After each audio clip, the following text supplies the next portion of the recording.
Le peuplement du pays Sénoufo 1710-1898, exemple de Niélé, Sordi et Diawala, est le nouvel ouvrage du professeur Désiré Kwakumbra, enseignant-chercheur à l'université Alassane Ouattara. Coécrit avec Foline Golo Youssouf Ouattara, docteur en histoire, ce livre de 209 pages revient sur les luttes internes et externes pour conquérir cette partie nord de la Côte d'Ivoire. La dédicace de l'ouvrage s'est effectuée le samedi 25 novembre dernier à l'université Alassane Ouattara, nous rappelle Emmanuel Bonzo. Niélé, Sordi et Diawala sont trois localités du nord de la Côte d'Ivoire intrinsèquement liées par une histoire commune. Elles constituent en effet les trois pierres d'un même foyer dont le peuplement résulte d'actions de personnages ambitieux, d'événements liés aux guerres et aux rivalités avec le royaume du Kénédougou, les chefferies de Korogo et de Mbengue.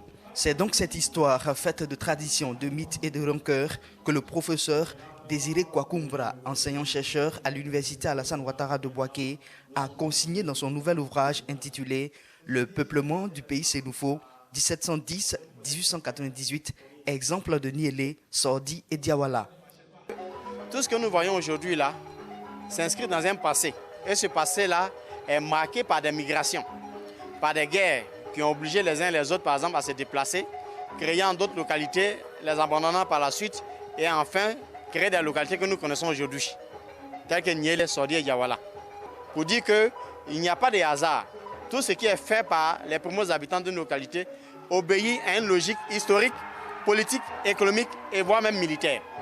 Coécrit avec Foline Golo Youssouf Ouattara, docteur en histoire, le livre de 209 pages, structuré en 2 chapitres, nous plonge en effet dans une réalité historique. Contrairement à ce que pensent les uns et les autres qui qualifient ce peuple-là de Sénoufo Tagban, ils sont en réalité des Sénoufo Tiembara au même titre que ceux de Korogo.